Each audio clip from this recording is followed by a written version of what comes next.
Good morning, good afternoon, everyone, and welcome to our SALISES Spotlight Series, today featuring Dr. Bephyer Parey, who is a Post-Doctoral Fellow at SALISES St. Augustine. She'll be presenting on the topic Disability and Poverty in Trinidad. I am your chair for this morning, Dr. Parey Mohan, Senior Research Fellow here at SALISES St. Augustine.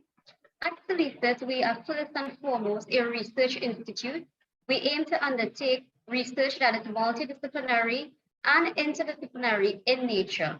We also aim to undertake research that directly impacts on the well-being of persons here in Trinidad and Tobago, the Caribbean, and the wider region.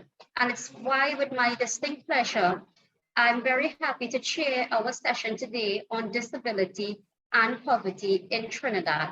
Now, today, we're going to be a little bit different in our approach to be more inclusive. You would notice that we do have sign language interpreters who will be spotlighted along with our featured speaker.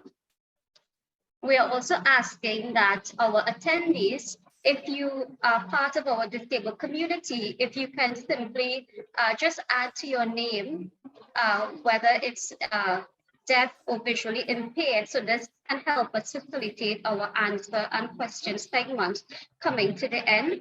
Now I will give further instructions on how we facilitate the rest of the spotlight just before our speaker comes on.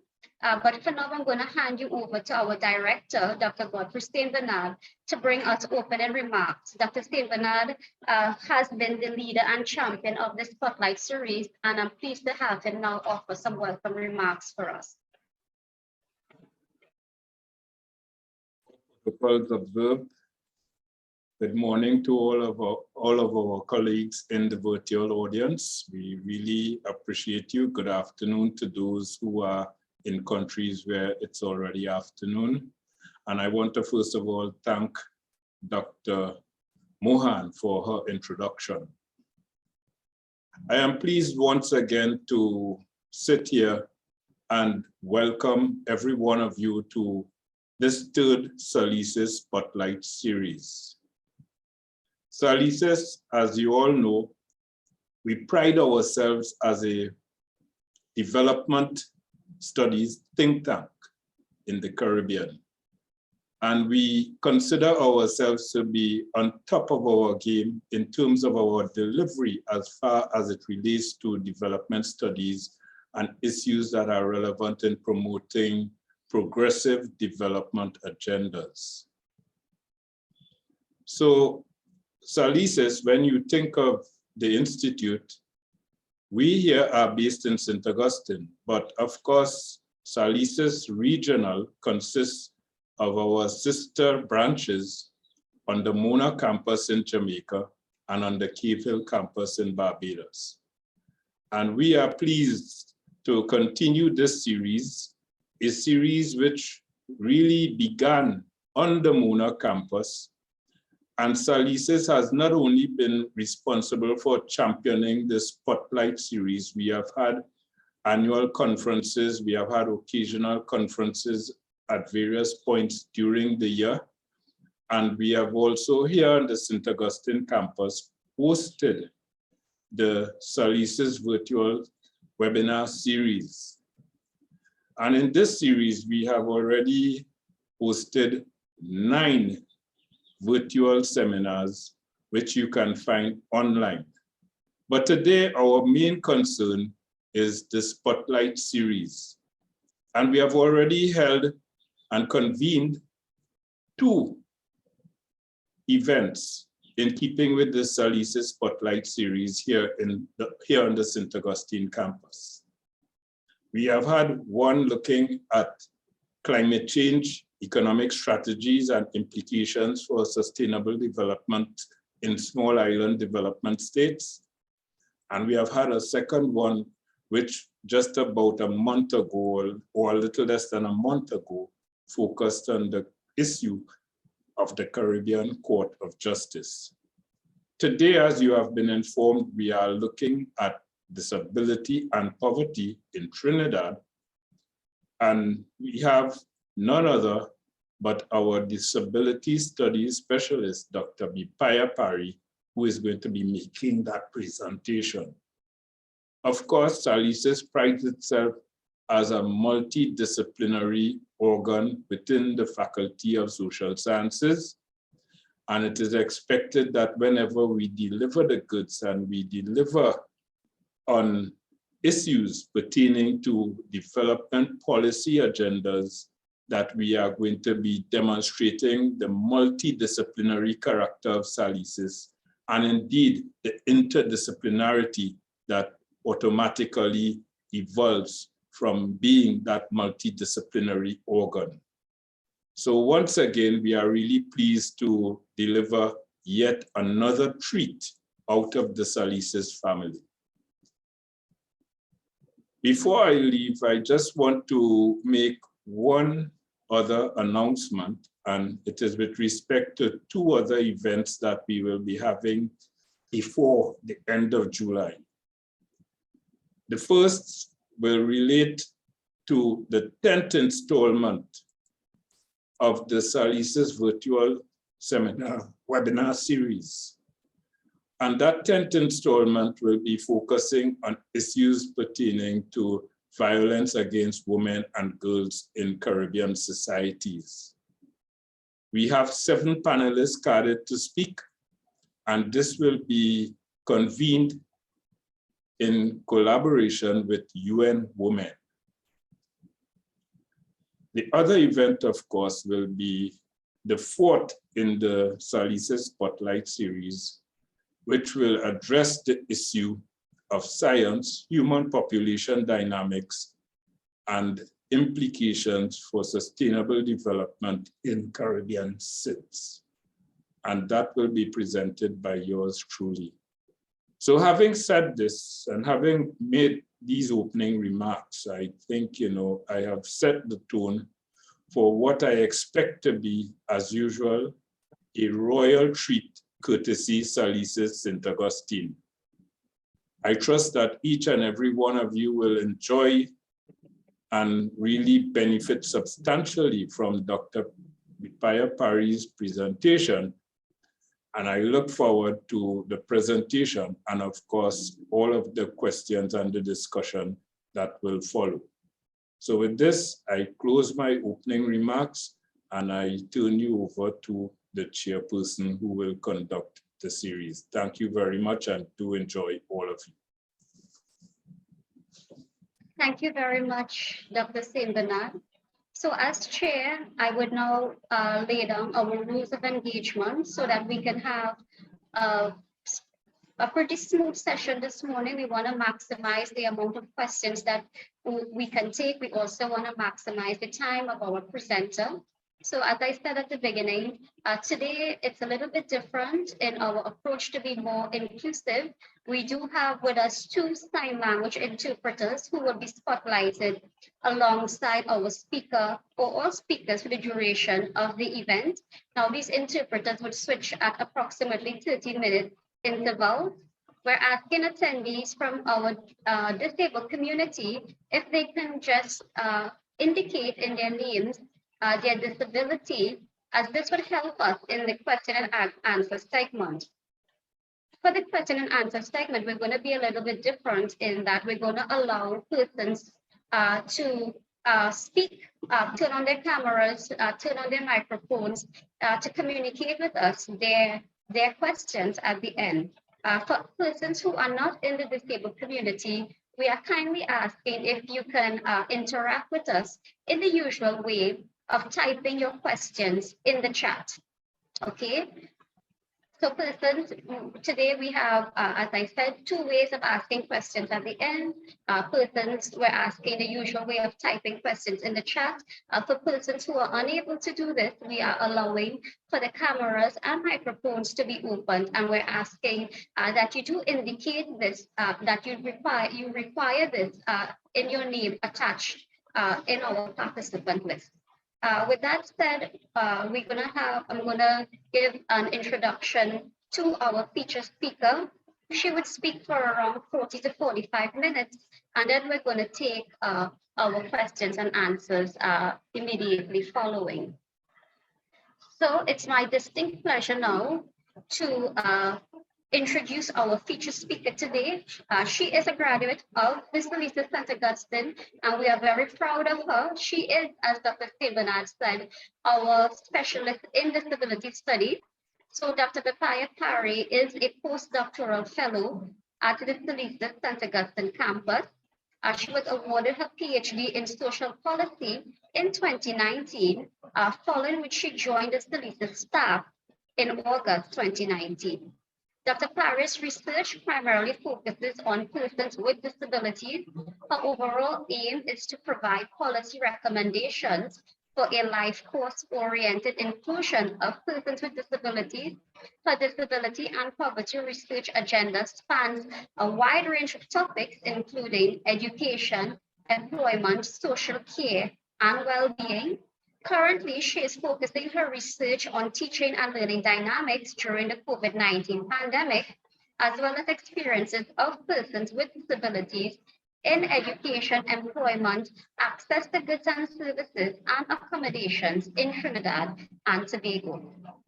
Dr. Parey holds a BSc in mathematics and an MSc in statistics from the UE.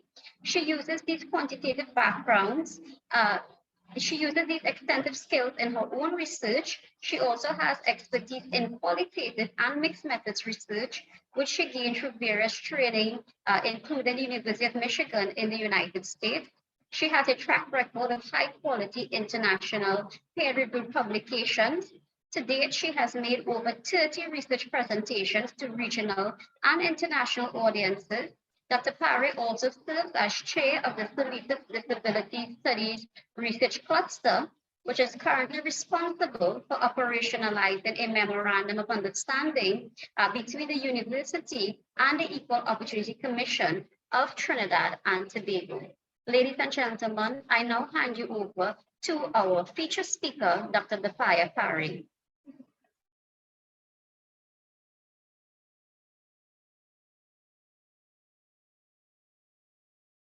Good morning, all. Thank you, Chair, for that lovely introduction. Without further ado, I'm just going to share my screen and get started with my presentation.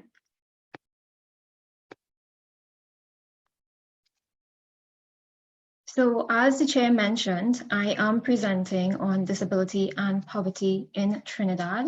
And this is work I started as a PhD student, which I continued when I joined the SALISES as a postdoctoral fellow. Before I begin, I want to say that I recognize that the audience is diverse, so I will be presenting in a way to meet the needs of this diverse audience. Sometimes I will make reference to my slides. I know not everyone can see my slides, and when I do make reference to my slides, it's not meant to be offensive to anyone who cannot see them. Also, there are times I will not refer to my slides and instead focus on the narrative to get the message across in a way that can be translated by our sign language interpreters. I thank you in advance for your patience and understanding. By way of introduction, disability and poverty are linked concepts. In fact, the relationship is bidirectional. Having a disability can bring on poverty, and living in deprived conditions can lead to the emergence of a disability. The direction my work focuses on is the link between disability to poverty. In this regard, there is conclusive evidence that persons with disabilities are at risk of being and remaining among the poorest in society. There is a framework called the Disability Poverty Cycle, and this framework indicates that poverty among persons with disabilities is largely linked to exclusion from mainstream society. This involves exclusion from education, employment, healthcare, housing, and other services which are readily available and accessible to others in society. The same framework I highlighted speaks about 3 types of barriers that leads to exclusion. These are attitudinal, environmental, and institutional barriers. Attitudinal barriers, as you would imagine, refer to negative perceptions and discriminatory behaviors displayed towards persons with disabilities and their families. Environmental barriers initially referred to just physical access. However, now environmental barriers include human resources, supportive devices, and other supportive mechanisms. And then lastly, institutional barriers refers to laws and policies.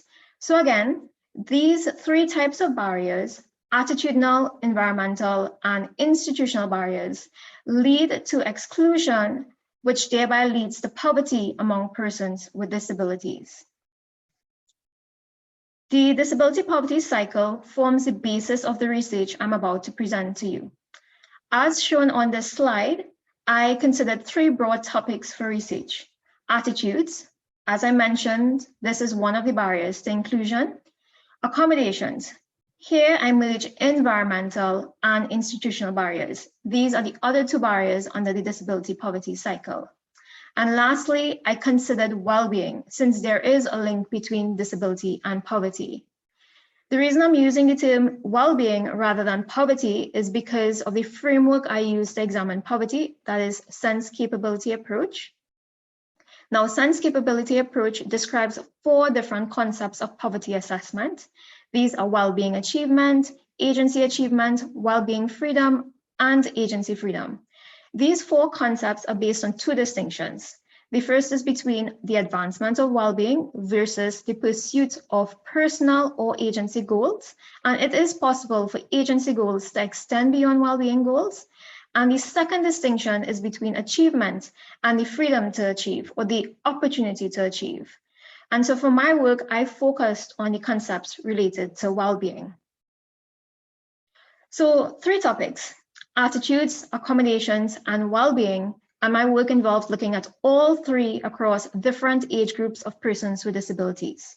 Children, who are persons under the age of 18, working age persons, that is persons between the ages of 18 and 64, and older persons, persons 65 years and older. I should also make mention of how I defined persons with disabilities. In my work, I used the United Nations definition as a guide and considered persons with physical, mental, intellectual, and sensory disabilities. So with these 3 topics examined across 3 age groups of persons with disabilities, there were 9 studies as illustrated on this slide. Also, as shown on this slide, there were 4 I completed for my PhD, and the others I started working immediately after I submitted my PhD thesis for examination, and then continued with the work during my postdoctoral fellowship. I can gladly say that all papers are either published or currently under peer review. So that brings me to the long, brief introduction. And for the rest of the presentation, I am going to speak about my methodology briefly. And next, I'm going to present some findings. And this is where I'll spend most of the time. I will also interweave the implications of my findings in the presentation. And then lastly, I'll take some time speaking about my ongoing research before I end the presentation. Before I proceed though, I do want to acknowledge the Campus Research and Publication Fund and the SALISES, who cumulatively helped with partially financing the data collection for my research. These grants were obtained while I was a PhD student at the SALISES. And as Dr. Mohan mentioned, I am a proud graduate of the SALISES, so I am forever thankful to the Institute. And most importantly, I am thankful to Dr. Godfrey St. Bernard, who would have served as my supervisor during the PhD and who made me the researcher I am today. In terms of methodology, I use a critical theory lens to guide my research. Specifically, critical theory recognizes the importance of lived experiences. So there were both qualitative and quantitative components in my research. And overall, I used a mixed methods approach to investigate all 9 studies. Moreover, all of the findings I'm presenting to you today are based on primary data collection. And these were collected from different subpopulations. For example, persons with disabilities, disability organization managers, teachers, household members, and employers. And you'll hear more about this as we go along. Another thing I want to mention is with critical theory, the aim is to bring about social change. And it's this lens that I use to interpret my findings. And again, you'll hear more about this as we go along. I want to start off talking about children with disabilities. So I mentioned that I looked at well-being among them using sense capability approach. Using the approach, well-being was measured as a multidimensional concept, and there are many ways to identify the well-being indicators, and the recommended way is through a participatory exercise. In my study, I carried out a participatory exercise with parents of children with disabilities and disability organization managers to get information on the well-being indicators for children with disabilities. And there were 29 well-being indicators identified. These included attendance to a regular school, acceptance by family, and this is family within and outside of the household, acceptance by community, transportation, healthcare, and of course, the basic needs of food, clothing, and shelter. If a child achieved any of the well-being indicators, this was represented by a 1. And of course, if they did not achieve the indicator, this was represented by a 0. I created a score indicating the number of indicators a child achieved. And just generally, if we picture a scale from low to moderate to severe, children with disabilities in my study experienced moderate deprivations. Results also indicated that girls with disabilities were more deprived than boys with disabilities, which is consistent with the global trend, and this is something I plan to investigate further. Children with multiple disabilities were more deprived than children with sensory disabilities. In Trinidad and Tobago, there are more disability organizations geared towards sensory disabilities, and that is organizations for the blind and for the deaf, than there are organizations addressing several disability types at once. So this is perhaps the reason for this finding. Looking at the individual indicators, there were deprivations across all of them. As shown on this slide, there were deprivations regarding the basic needs. And let me say that another way.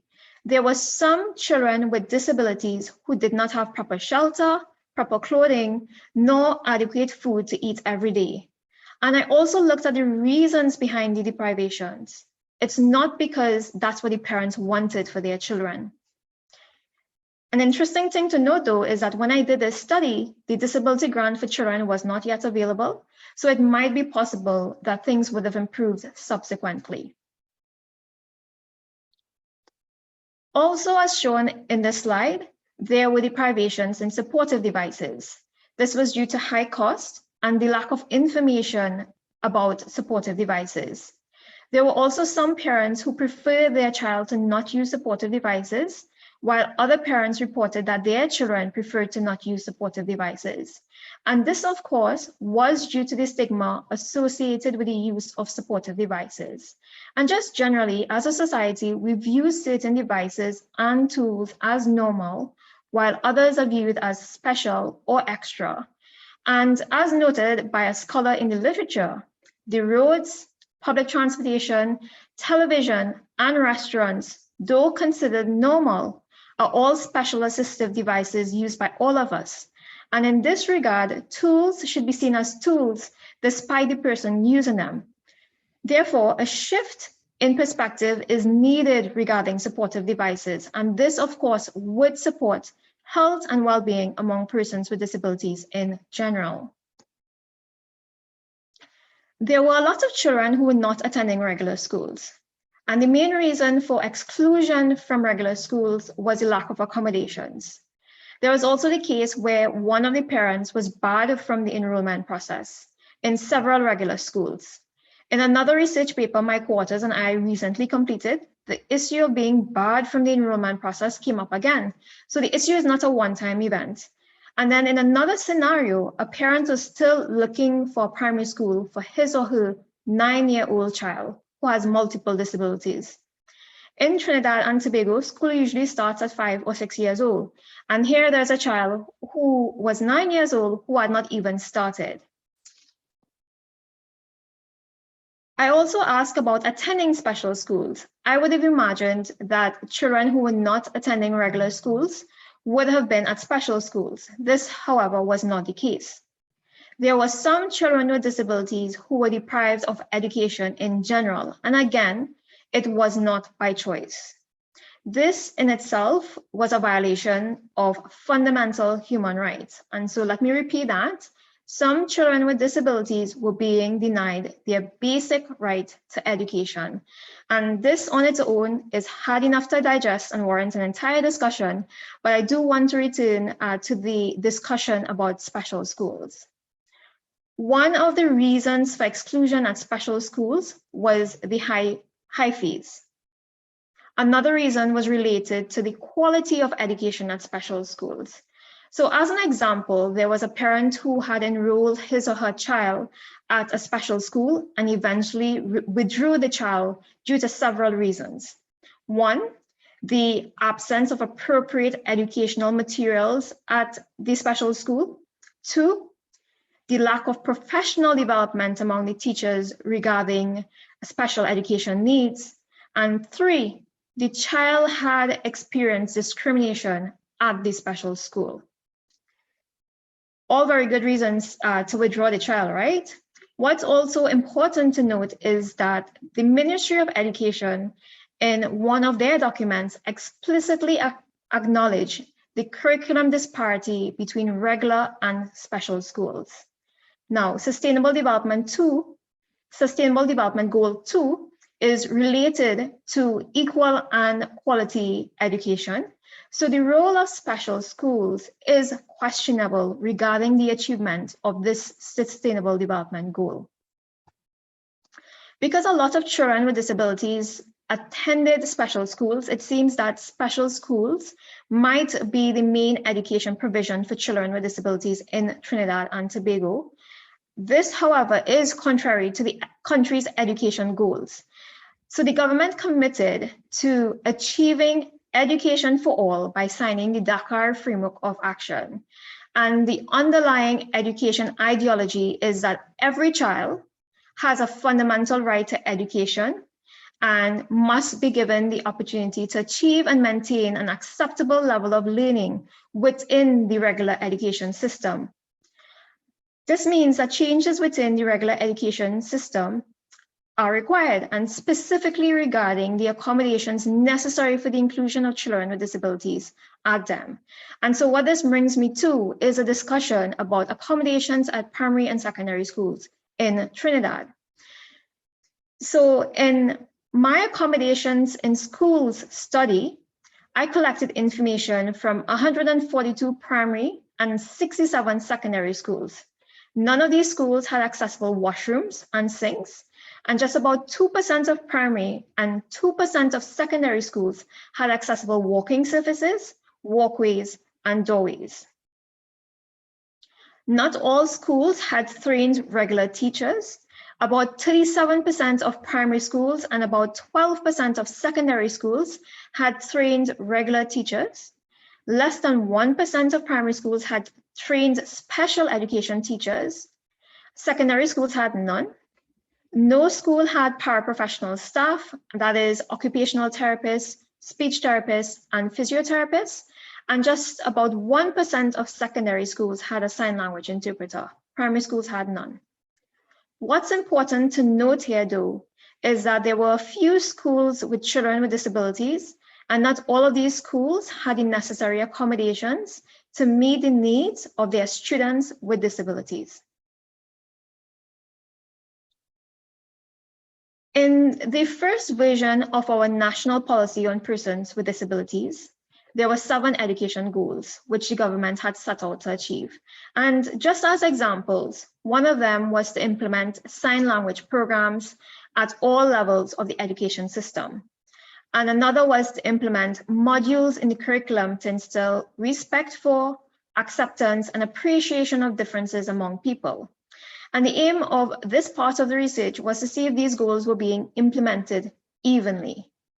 I collected the information qualitatively, so as soon as it showed up that one school was not implementing the different goals, data collection didn't continue for long. And long story short, the policy goals were not being implemented in all of the schools, and there were 1 or 2 that were not being implemented at all.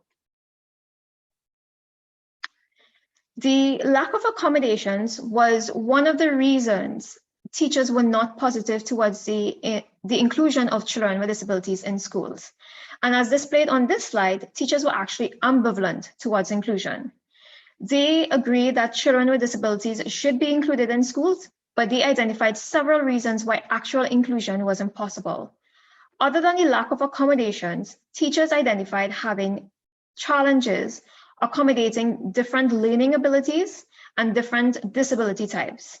What I did in this study is also measure self-efficacy. And while teachers reported high self-efficacy for subject competency, they reported low efficacy regarding the creation of an inclusive classroom. And emerging overall from my study was the need for professional development among teachers to accommodate children with disabilities in regular schools. And in this way, equal and quality education becomes possible. I'm going to move on now to working age persons with disabilities. Again, a participatory exercise was conducted with working age persons with disabilities and disability organization managers to identify the well-being indicators. And for this age group, there were 32 indicators. Some of them were similar to the indicators for children with disabilities. And instead of indicators related to school, there were indicators related to work and family life. Overall, using the low, moderate, severe scale, working age persons with disabilities in my study had moderate to severe deprivations. Looking at the individual indicators, there were deprivations in all, including the basic needs of shelter, clothing, and food. Not all working age persons with disabilities had enough food. And this also came up in a co-authored paper on healthcare barriers among working age persons with disabilities in Trinidad. Now, the participants of my well-being study were recipients of the disability grant at the time of the study. And what they indicated is that the grant was insufficient to meet their needs. And in the resulting publication, I compared the value of the grant with income based on minimum wage for our country. And of course, the value of the grant is lower. Now, some would argue for the suitability of the grant value. However, persons with disabilities have extra costs. And let me give you an example. If they have to visit the healthcare facility, they often reported having to hire private taxis. So any grant needs to consider these extra costs. Just as with children with disabilities, not all working age persons with disabilities had supportive devices. Supportive devices were either too costly or unavailable. Also, the persons who participated in my study, they were 19 years and older. However, their parents influenced their use of supportive devices. And I must say that decisions regarding the use of supportive devices were again driven by stigma or perceived stigma. Not all working age persons with disabilities had work. Just like with children with disabilities and schools, the lack of accommodations at workplaces, including employers' attitudes, was cited as a reason for deprivations in work. Another reason that came up in my work was a lengthened stay in the education system. Some of these persons with disabilities, as I mentioned, they were 19 years and older, but they were still in the school system. So that was a hindrance in terms of their overall life progress and their ability to be in work situations. And then lastly, transportation was also a deprivation. It was either too costly or inaccessible. And in cases where it was accessible, transportation was unreliable. One of the things I did differently for this well-being paper was look at the difference in well-being achievement for persons who were engaged in work versus persons who were not. And as displayed on this slide, I found that persons with disabilities who worked were better off than persons with disabilities who did not work. And this shouldn't come as a surprise. What's interesting is that the differences were significant for most of the indicators. And this finding in itself supports the inclusion of working age persons with disabilities in employment. Looking at accommodations at workplaces, Not many companies had accessible washrooms and sinks, walkways and doorways, and walking surfaces. Very few workplaces had sign language interpreters and policies supporting persons with disabilities. And just like with well-being, what I did was score the accommodation items and conducted a regression analysis. And the model included variables such as whether the company had a disability policy and whether the company had existing positions for persons with disabilities.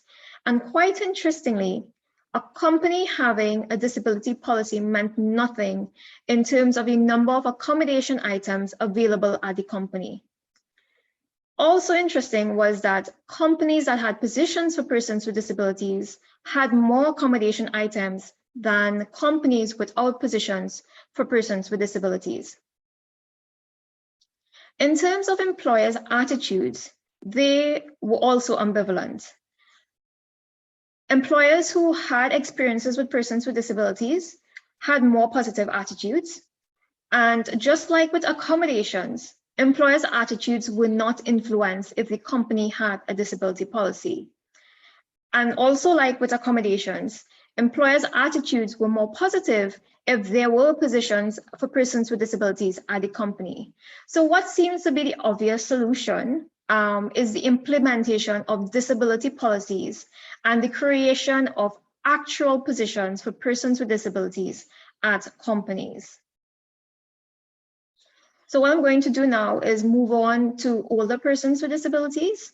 And so using the same low, moderate, and severe scale, older persons with disabilities experience moderate to severe deprivations. They were deprived of basic needs and supportive devices as displayed on this slide. And generally, they had a lot of unmet needs because of the high cost of medication, food, and personal care items such as Pampers and bed pads. They also had additional hindrances related to the cost of supportive devices, caregiving help, and household expenses. What's important to note is that a new indicator that emerged for older persons with disabilities was care, specifically the extent to which they received enough care. Now, many older persons with disabilities wanted care, but they were not recipients of care from relatives. Relatives were essentially caught up with their other obligations, and these obligations obviously were related to work and children. And then lastly, in terms of deprivations, transportation was a deprivation among older persons with disabilities. And the reason it was a deprivation is because older persons with disabilities were reliant on their relatives for this.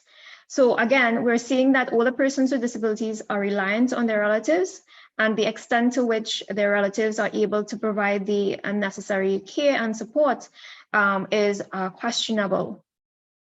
Now, considering the aging dilemma, and what I mean by that, we know that the proportion of older persons, including those with disabilities, is increasing and is expected to increase in the coming years. Given this dilemma, my work on attitudes towards care of older persons with disabilities consider the attitudes of adult Trinidadians nationwide. And so the number of responses which the analysis was based on was 868. And from the results, Trinidadians were ambivalent towards the care of older persons with disabilities. Traditionally, home care was the approach to provide care for older persons with disabilities. For older persons in general, but those with disabilities as well. And this stems from the view that care is a duty.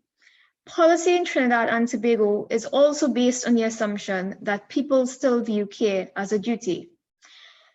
As I alluded to earlier, the question is though, can relatives be relied upon to provide sufficient care to older persons with disabilities?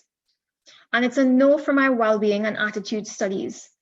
I also investigated the topic through other work, and in one of them, I looked specifically at how Trinidadians viewed care and care towards older persons with disabilities.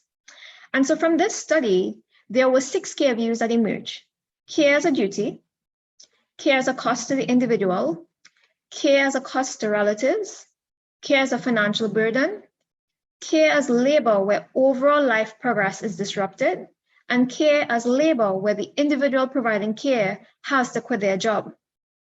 The results of this study was that care was viewed as a duty, but this care view had the same prevalence as 4 other care views.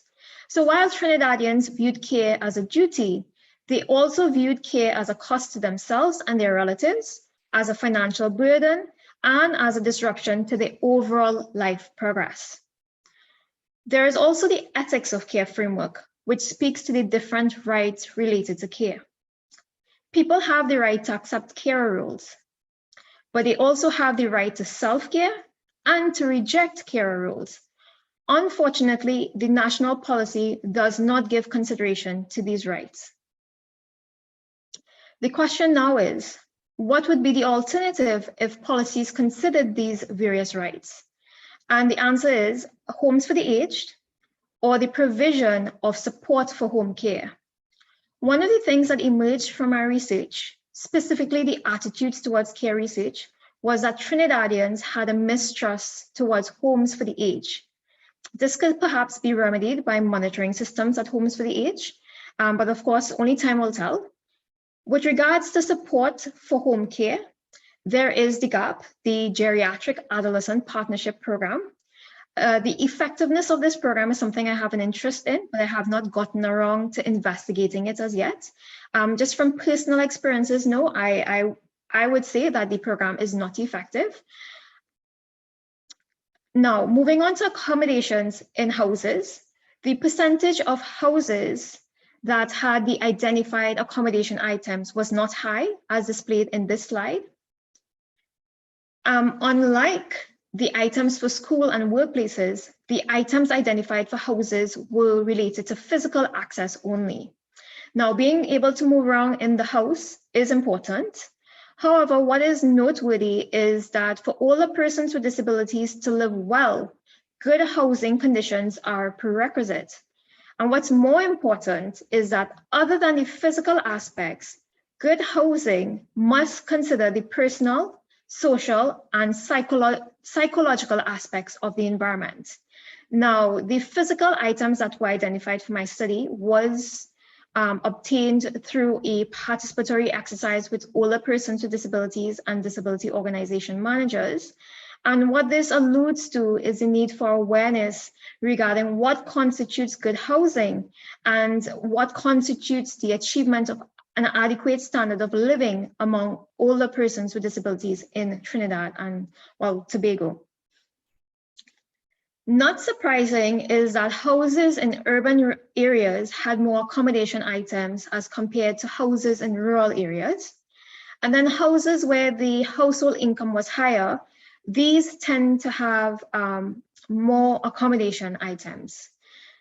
These two variables, geographical location and household income, are common in the literature regarding housing accommodations. What's not so common are characteristics related to the household head.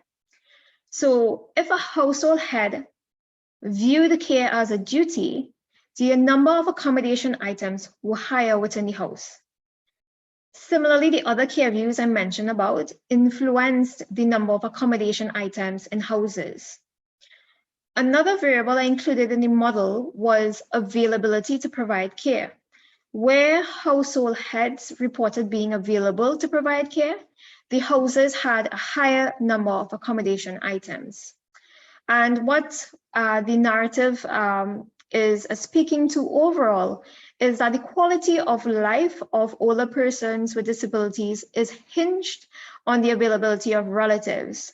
And as a common theme across my work on older persons with disabilities, relatives are not always available. So there is a need to make provisions for the care of older persons with disabilities.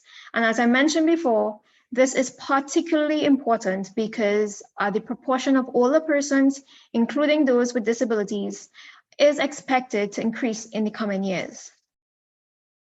And so that's my last bit of information on older persons with disabilities. And just to tie everything together, I presented on to my topic, disability and poverty in Trinidad. There were several recommendations interwoven into my presentation: professional development of teachers, provision of accommodations at schools and workplaces, implementation of workplace disability policies, change discourses about supportive devices, and consideration of relatives' needs in the context of home care. All of these would help to improve the inclusion of persons with disabilities in society, whether it be education, employment, or within the home, and thus reduce the risk of poverty among them. And just briefly, before I end my presentation, I do want to speak about my ongoing work. As the chair indicated, I am chair of the SALISES Disability Studies Research Cluster, which is responsible for operationalizing a memorandum of understanding between the UE and the Equal Opportunity Commission of Trinidad and Tobago. And as a first project, my teammates and I are analyzing the complaints lodged by persons with disabilities with the Commission, and hopefully we'll be able to share more about this piece of research soon. And then secondly, I have an interest in blended learning. And one of the few positive things that came out of the pandemic is that teaching and learning during that time could be considered as a natural experiment where online learning was introduced suddenly. So I'm involved in a few projects focused on teaching and learning dynamics during the pandemic to support our understanding, and when I say our, I mean national understanding of challenges and implications of blended learning. And thank you very much for your time and attention, and I do look forward to your questions and comments. Thank you again.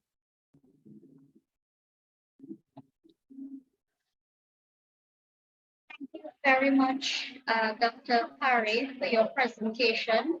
We are now going to open the floor to questions. So we'll be taking questions now. You can type your question in the chat. If you are unable to type your question, please raise your hand and we will allow you to turn on your microphone and your camera so that you can ask your questions. I know persons have been having some difficulties with renaming themselves, indicating if they require this assistance.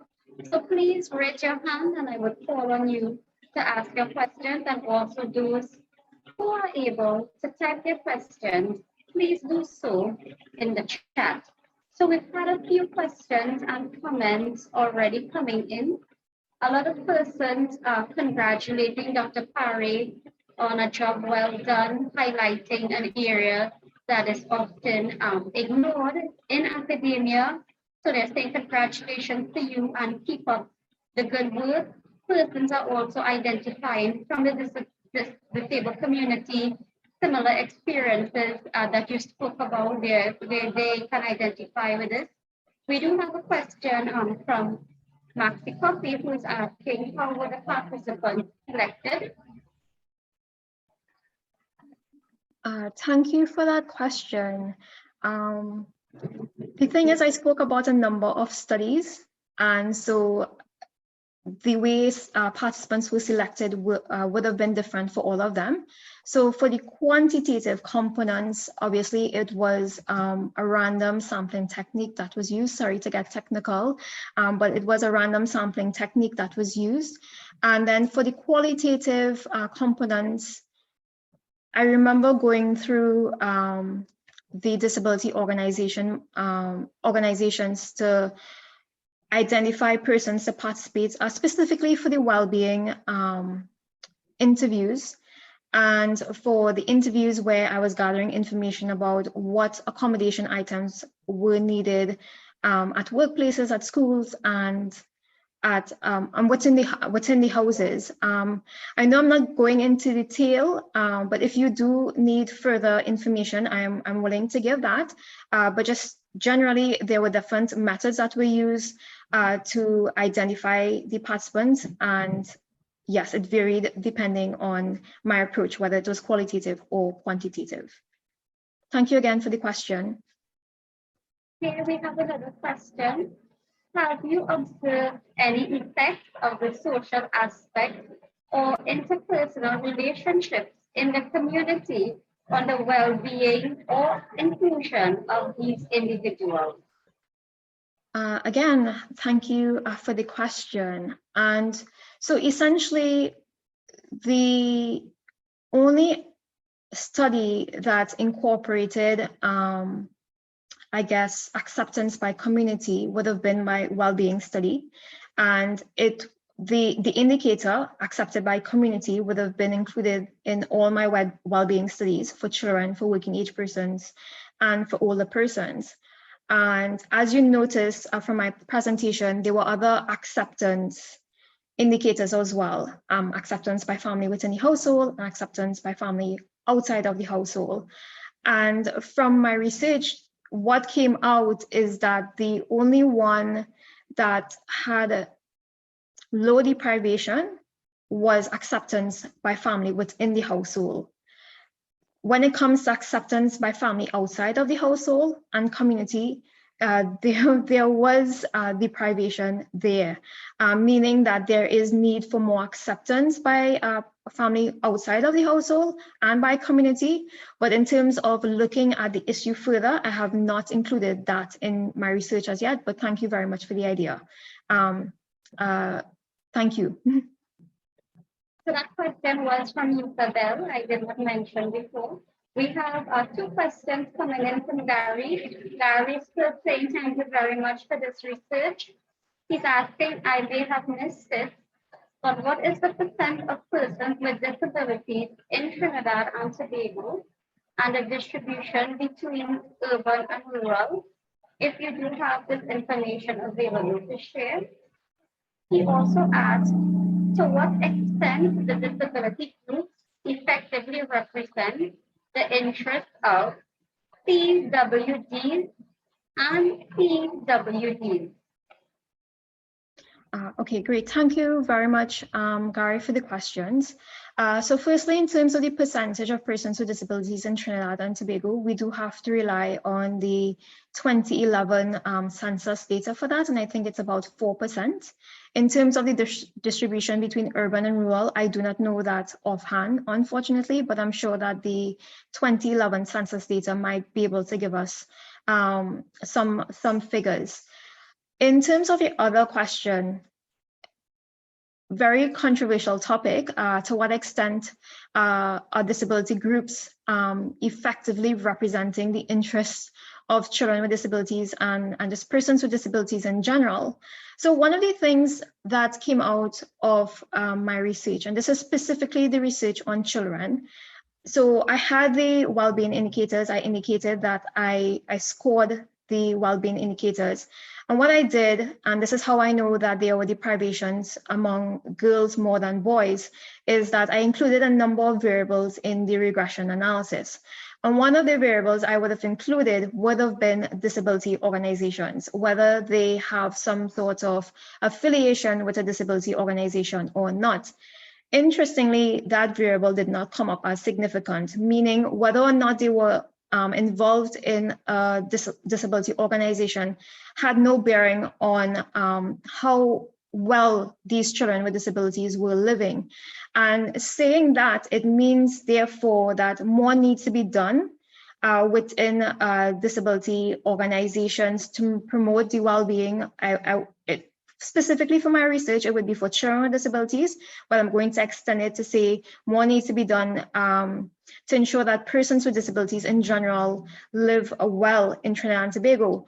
Saying that though, I do have to acknowledge that these disability groups are dependent on the government for funding, and we know how funding is these days. It's very short, and therefore how much these disability organizations are able to do with the limited funding they have is something that needs to be taken into consideration as well. So thank you for your question again, Gary, and thank you, Chair. Here we have more questions coming in. Myron asked, are there any quality standards regionally or locally for special schools? Oh, thank you, Chair, and thank you, Naren, for the question. And so that's a very good question. It's something I've never thought about before. My impression of special schools is just something that started off the cuff, just to be able to include children with disabilities. I, of course, do not know the history of special schools fully. So me answering this question, I would not be doing a very good job, but definitely thank you for hinting at Naren. It's something I think that is worthy of looking into the history, as well as whether there are standards for schools locally and regionally. But I do, like I mentioned, the ministry does acknowledge that there are disparities. Who is responsible for bridging the disparities between regular and special schools? That is something that needs to be thought of as well. And so hopefully coming out of the discussion, there would be a lot more discussion in terms of where we move from here. Thank you again, Naren, and thank you, Chair. Okay, we have another question. Maxi, thank you for giving a comprehensive answer on the selection of participants. He also asked if you can give a bit more detail on what drove your choice of methodology. All right, great. Thank you for the question. Let me get your name correctly. Maxi, thank you for the question. So I'm going to get a little personal here. And so I have indicated before that what drove my research generally is the fact that my father had a disability. And being a child of someone with a disability, obviously you're aware of a lot of the implications of that person having the disability. And one of the things I noticed is that in terms of getting support from the government, which usually relies on quantitative information, you're going to be stuck in a rut essentially if qualitative information is not taken into consideration as well. Because on paper, quantitatively, everything looks good, but then qualitatively, if you get behind the lived experiences, it's not good. And therefore the qualitative information, the lived experiences is very important when it comes to understanding a topic fully. And so that is essentially what drove me to use mixed methods. And I have to be honest as well. So my background is very quantitative. I have a bachelor's in mathematics and a master's in statistics. So I was very quantitatively driven. So it took me a while to accept that qualitative methods was a thing and that mixed methods was a thing as well. But having gone through a lot of training in terms of methodology, I came to realize the importance of incorporating qualitative with the quantitative to fully understand a topic. And then clearly from my presentation as well, you know, when I present, okay, these are the deprivations, and then I also present, oh, but these are the reasons, it does add depth to the presentation. And so it's all of those things that would have drove my choice of methodology, Maxi, and I hope that answers your question. Thank you, Chair, as well. Thank you, Dr. Parey, for the comprehensive answers. I just want to remind the audience to keep the questions coming in. You can do so via the chat, and also to our participants who are unable to type their questions in the chat, please raise your hand and I can call on you. We will give you the privilege of using the microphone and the camera to communicate with us. We do have a follow-up comment from Gary. He's saying that the GAP has been operational for many years and helping many low-income families with home care for elderly with PWDs. Not sure why you have a personal view that the program is effective. Having said that, many government programs are not evaluated. All right, great. Thank you, Chair, and thank you, Gary, for the question. So as you mentioned, the GAP is supposed to help low-income families with regards to home care of elderly persons, I did mention that my father had a disability, and at one point in time before he passed, he was an elder person with a disability. And at that point in time, my family was also a low-income family. And so we would have reached out for help with regards to the gap to support the care of my father. And well, essentially, we were not successful. So that is my personal view in terms of the experience, in terms of the effectiveness of the gap program. And I am just one person, and I'm very sure that there are other persons who have similar experiences, and actually not very sure, I know for a fact there are persons with similar experiences. I know that the gap does reach some families, but whether or not it's being effective in terms of reaching the number of families that need the help is questionable. And then even for families that have received the help through the gap, I believe that there are also complications in terms of the relationships between the person that is offering the care and the person receiving the care. And all of those things needs to be looked at in terms of evaluating how effective the gap program. It's not about just having the program and saying it's reaching X number of people. As I mentioned in responding to Maxi, it's not about the quantitative information only. The qualitative information is very important, and that qualitative information with regards to the gap would be how harmonious is the relationship between the carer and the caree in the gap program. So yes, I hope that answers your question, Gary. And as you can tell from my response, I'm very passionate because again, we say that we have X, Y, and Z happening, and then we don't evaluate it. And on paper, we're saying, oh yes, we're ticking the boxes for it, but then the whole point of it is what effect is it having on people's life? And that is the bottom line, I think, just generally. So thank you again, Gary, for the question, and thank you, Chair. Here we have another question from Rashid Khan, and he's asking, how can your research aid PWAs? All right, great. Thank you very much, Rashid, for the question. And so essentially, for policy to be developed, you do need evidence, right? And where does that evidence come from? It comes from research. So the whole point of doing research is to inform policy decisions. The second question, though, is whether the research findings are taken up into policy decisions. I think we all know that is slow in coming, but so just to answer your question, Rashid, that's where research comes in. It's supposed to inform policy decisions.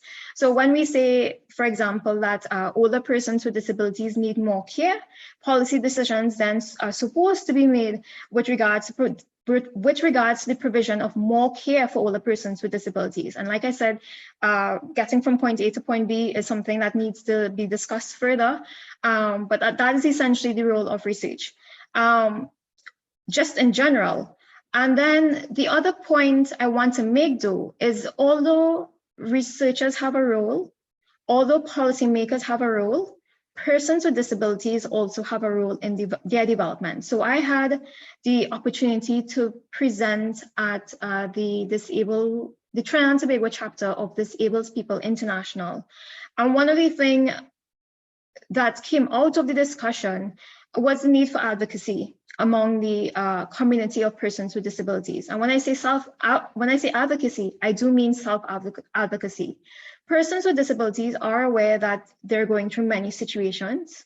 And yes, that's why we have disability organizations as well, to be able to voice the issues of persons with disabilities. But sometimes we can't rely on disability organizations to do this. And self-advocacy is a very important aspect of change. And in conducting the research, it is my hope that in sharing it as well, that persons with disabilities feel more empowered to be like, I need to say more about the issue that I'm experiencing, and actually take the mantle in terms of forcing, I'm using the word force, it may not be the correct word, but forcing the change that is required. So I know I went roundabout there answering the question. I believe it was Rashid, but I hope I did answer your question. Thank you very much again for the question, and thank you, Chair. Here we have a follow-up question from Gary. Was any data on PWDs available from the 2005 poverty reports and even the unpublished 2014 poverty reports? Thank you, Gary. I'm actually unaware of both reports, but thank you for alerting me to them. I will definitely look at it. What I do have to say though is measurement is important. And what I mean by that, usually when we talk about poverty, we talk about money. It's usually measured unidimensionally. And from my well-being research, I would have mentioned that I would have used multiple indicators. And I think this is something that needs to be pushed a little more. It's not just looking at whether the person has sufficient income. It's being able to identify that things are in place for them to use the income in an effective way. And therefore, let's say, for example, someone wants to go to the healthcare facility. And this is the case with persons with disabilities, if the transportation is not available, whether it's public transportation or private transportation, if those things are not in place, therefore, being able to achieve healthcare would be impossible. And I'm seeing that Gary is saying that the poverty reports have been considering multidimensional indicators. And so thank you for that comment. But I think another thing that needs to be spoken about is the fact that the identification of these indicators needs to take into consideration the voices of the persons whose well-being is being reported on. So for example, if you were to speak to myself or Jordana here, we would identify different well-being indicators.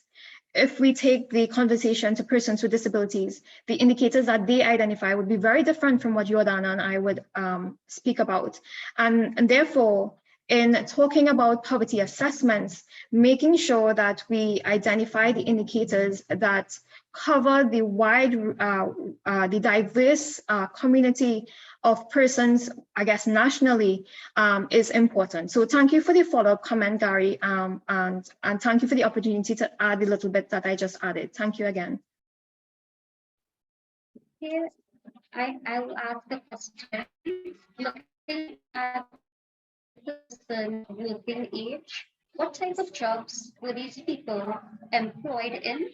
Also, given that the economy is heading towards, we're in a very precarious situation economically, where we're possibly heading into a recession or in a recession, what type of job security is attached to the jobs that persons with disabilities are placed in? Thank you very much for that question, Chair. I do want to alert you that there is another question in the chat that wasn't touched yet, but I guess we'll come back to that in a bit. But in terms of work, there were some persons with disabilities in the study who were self-employed, and then there were others who were gainfully employed. In terms of, having the clerical jobs, I don't recall all of the positions that they had. I don't even know if I would have asked it, but they would have been employed. Some of them were involved in sheltered work, and that is a topic of controversy. In terms of sheltered work versus open employment, meaning, it's a normal 8 to 4 hours, and in terms of pay as well. I believe there were persons who were involved in both of them, but in terms of percentage, I'm not able to give that offhand. But in terms of the question, in terms of the precarity involved with jobs, specifically in the current economic climate, that is a cause for concern. I think even without taking that into consideration, it's still a cause for concern. So let me come back to the sheltered jobs, right? I'm aware currently of someone who's very smart. He's a person with a disability, very smart. He had a job before. I don't recall where it was, but it would have been one where he was being paid equal wage. And because of changes in the economy and whatnot, he's now employed as a janitor. And I don't think there are other options for him right now, unfortunately. And it speaks to our capacity as a nation to create those positions for persons with disabilities, capacity or perhaps willingness maybe. As I mentioned, disability policies, some companies have them, but those disability policies are essentially something in writing, they're not implemented. And I think we need to really pay attention to the implementation of these policies. What's also important that I must say is that there are some companies that did not have disability policies, but they had positions for persons with disabilities. So again, I think it comes down again to willingness to employ persons with disabilities. And having a disability policy or not does not make a difference. I do recognize, though, that perhaps having a disability policy makes sure that certain things are in place when addressing like the needs of persons with disabilities, but it all comes down to willingness to employ a person with disability. Are we open enough to employ a person with disability? And from the employer's attitudes paper, I didn't go in detail, but I'm very much aware of the findings because I was reading it over last night. And so they do believe that persons with disabilities should be involved in work. But one of the things that is of concern to employers is profitability. And I think at some point in time, we do need to draw the line in terms of wanting to see the best for our country and our profitability. I know me saying that is a very controversial statement, but that's essentially it. Yes, at the end of the day, it is about profit, but it is possible once you get over the initial hurdle of providing accommodations for persons with disabilities to be profitable at the end. But I think there is an investment that needs to happen at the forefront to be able to accommodate persons with disabilities. And then in terms of it evening out at afterwards and towards the end. I hope that answered the question, Chair. Thank you.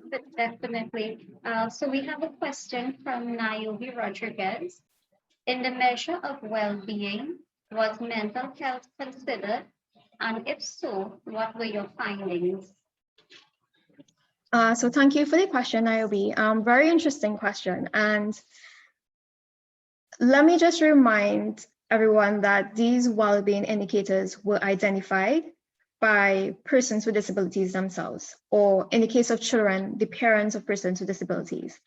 And so long story short, no, mental health was not included, and it's very unfortunate. But I think the issue is, though, when you're concerned about getting food on your table, having a roof over your head, having proper clothing on your body, I think those kind of indicators do not come to the forefront of any discussion. Yes, the issue might exist, but again, I think this comes down to the distinction between well-being and personal goals, right? Well-being involves those basic needs. Once those are, adequately addressed, I think there are other indicators that might take the forefront. And unfortunately, that was not the case here, because one of the first few things that people identified would have been food, clothing, shelter as well-being indicators. I do also think that the stigma with regards to mental health would have been a reason why it was not identified. But who knows, maybe in a few years' time when we do hopefully do another study like this, that those indicators such as well-being would emerge in the findings. I do want to say, though, that one of the indicators, and I didn't speak about it, that emerged would have been self-esteem. Whether or not persons with disabilities had high self-esteem, and essentially it was low among persons with disabilities across the board. And I'm saying it because somehow I feel it's connected to mental health.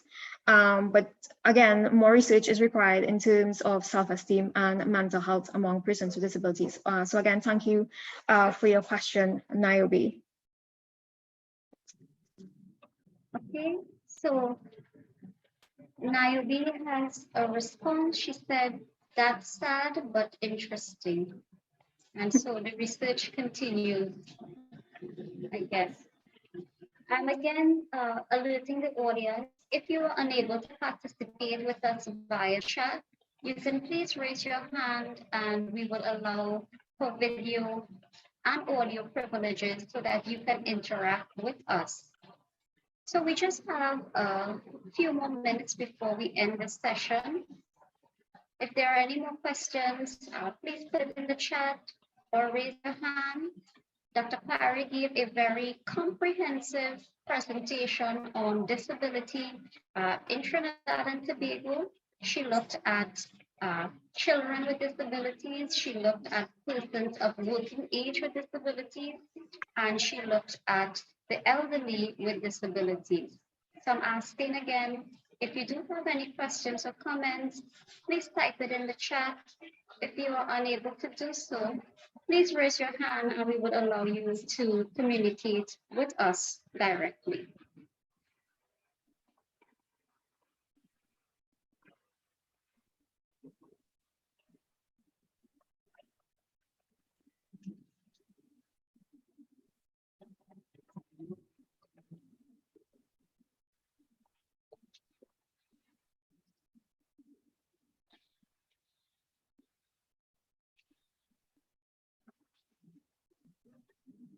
Okay, so Dr. Parey, the academic study of disabilities is a very limited field. It's not one that a lot of academics take an interest in. And we're very happy that you are shedding light on this very much needed topic of research. Can you give us some more detail as to your motivation when you began your PhD in terms of your selection of the topic for research?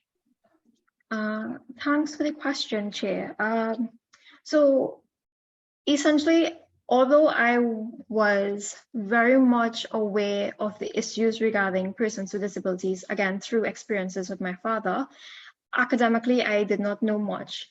And so when I started reading the literature and I came across like the medical model and the social model of disability, that essentially sparked a flame for me to look at the issue further, because prior to looking at the issue in terms of research, I also, I have to say I was not an inclusive person, although I knew that more had to be done for my father, more had to be done for us as a family.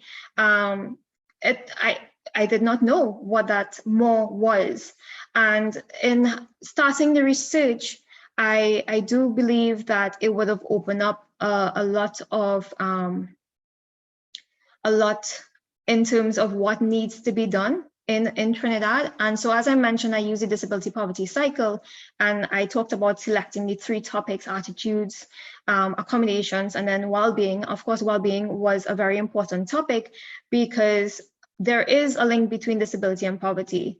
I know it does not go across the whole community of persons with disabilities, but most persons with disabilities, they do experience poverty at some point in time. So that topic was very important to look at. And again, looking at it from a multidimensional perspective, where you ask these persons with disabilities, what are the well-being indicators that are important to you? And then in terms of attitudes, the attitude study was a little bit different across all 3 of them.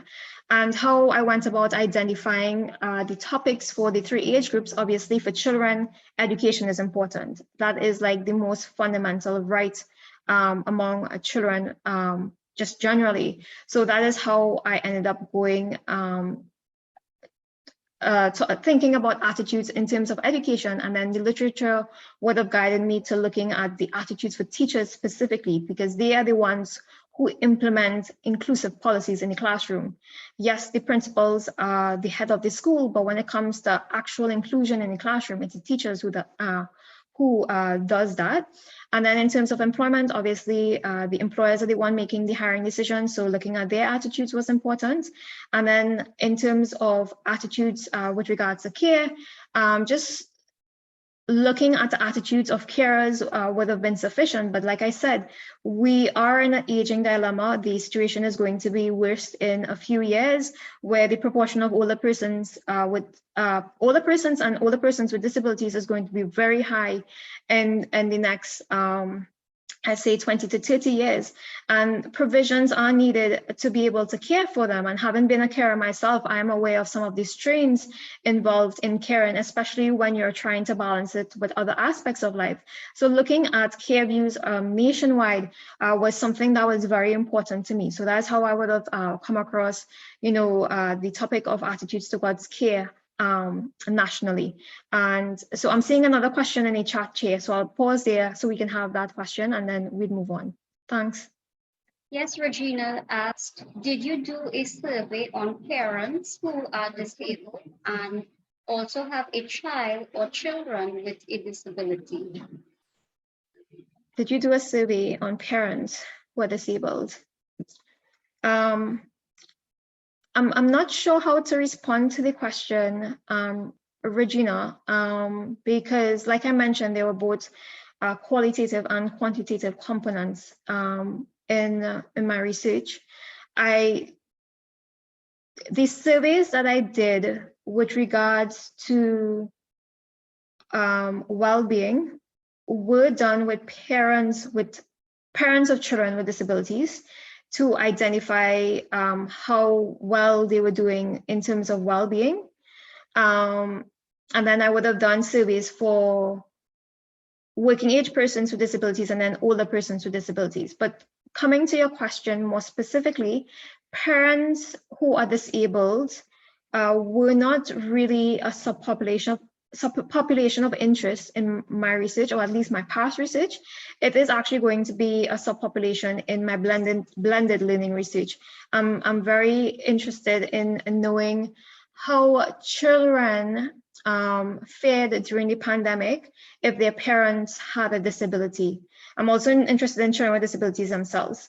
So in terms of answering your question, in my past research, I have not included parents who are disabled per se in the context of children with disabilities, but they would be included in my future research. And with regards to the well-being indicators for children, I did not include direct interaction with children, because this would have been my first time in the field as a researcher looking at the community of persons with disabilities.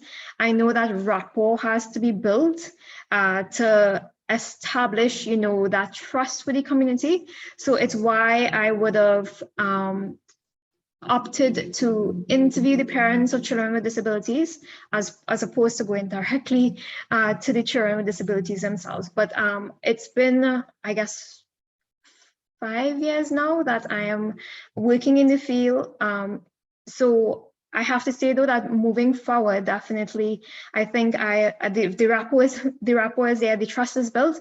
So I would be able to directly speak to children with disabilities, hopefully in my blended learning research.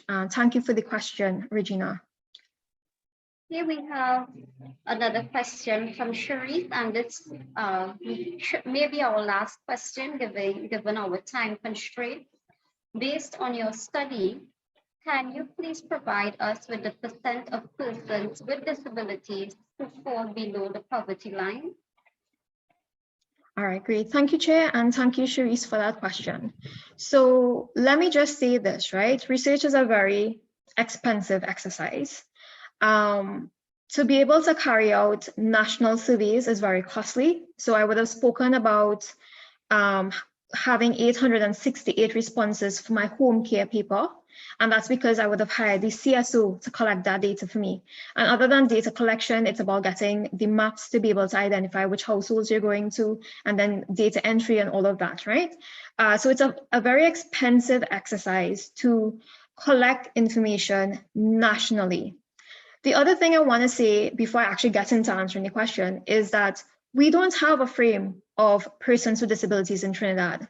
I think that is something that the ministry has indicated that they will be doing and probably has started doing. Whether it's completed is unknown.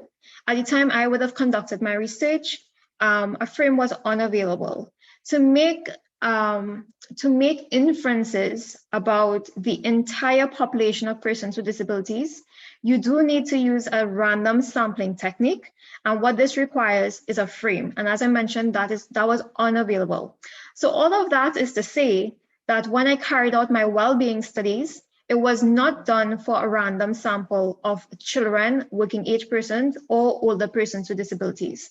The only study that came close to being random would have been the older persons with disabilities subpopulation, but that was in a very roundabout way.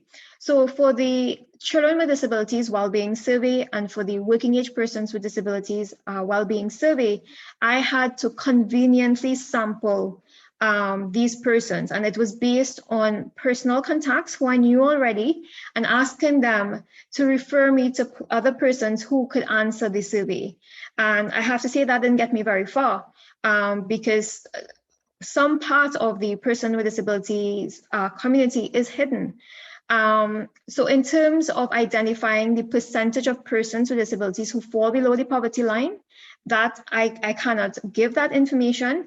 The other point I want to raise, and it's linked to something that Gary would have brought up, I didn't use a poverty line because I use a multidimensional approach to measuring poverty. It didn't have to do with income only. It had to do with the many different indicators that were necessary for persons with disabilities to live well. And this had to do with things like transportation, whether they were attending regular school. For working age persons is whether they had work, whether they had different skills. So financial skills, self-care skills, social skills. I made mention of healthcare, and this was healthcare in terms of just general healthcare and then disability-related healthcare. Another one of the indicators that came up was having access to therapy. And when I say therapy, I mean speech therapy, physiotherapy, or therapy with an occupational therapist. And so there were a lot of indicators that were included, and it did not result in there being a poverty line that was being used as a cutoff. I will say though that for each of my well-being research, I did have a scale that I measured well-being on. So it was low deprivation, moderate deprivation, severe deprivations. And I would have mentioned that children with disabilities had moderate deprivations. And that's quite a lot, right? So that's, let's say, for example, we have 30 indicators. It means that at least there were 10 indicators that children with disabilities were deprived in. There's another interpretation for it, but I do not remember it off the bat. But when it comes to working age persons with disabilities and older persons with disabilities, that deprivation level actually shifted on a scale. They were not just moderate, they were between moderate and severe. So they were actually more deprived than children with disabilities in the context of the indicators that they would have identified in the interviews that I would have conducted with them. So Sheree, sorry for the long answer, but it is a very complicated question and response. So, but I do hope that what I shared is sufficient to answer your question. But I have to say though that my goal eventually would be to carry out a national survey where I look at well-being at a random sample and be able to provide figures that are generalizable to the whole population for Trinidad and Tobago, and even compare it to persons without disabilities. But again, I know that is an expensive exercise in itself, but I'm sure it will happen at some point. Thank you. Thank you to the audience. Thank you to Dr. Parey. Unfortunately, we are out of time for this session, so I have to now bring our session to a close. Ladies and gentlemen, this was our third Spotlight series featuring Dr. Bephyer Parey on her topic of disability and poverty in Trinidad, a topic that is often not researched or spoken about, but a topic that is very important and a topic that touches the lives of so many persons, not just here in Trinidad, but regionally and worldwide. So now I'll give a formal vote of thanks in closing the session. I would like to thank the SALISES administrative staff for all of their support and logistics in putting this event together. Thank you to Kathy and Modest and Ephraim Thompson. I would like to thank UE Marketing and Communications, Ms. Josanne Green, I would also like to thank our sign language interpreters who we had here with us today, Niobe and Jordana. I would also like to thank, of course, our director, Dr. Godfrey St. Bernard, for his leadership in spearheading this spotlight series. And of course, I have to end by thanking our featured speaker, Dr. Bephyer Parey, who really shed light on a topic of very great importance to us. So thank you very much, Dr. Bephyer Parey. Continue to keep up your excellent work in this area of research that is very much needed. And of course, last but not least, I would like to thank our audience for your attendance and your participation. Please join us in the future for our events. They are shared very regular via email. So thank you everyone for your continued support. Do have a safe afternoon and see you again very soon at our next event.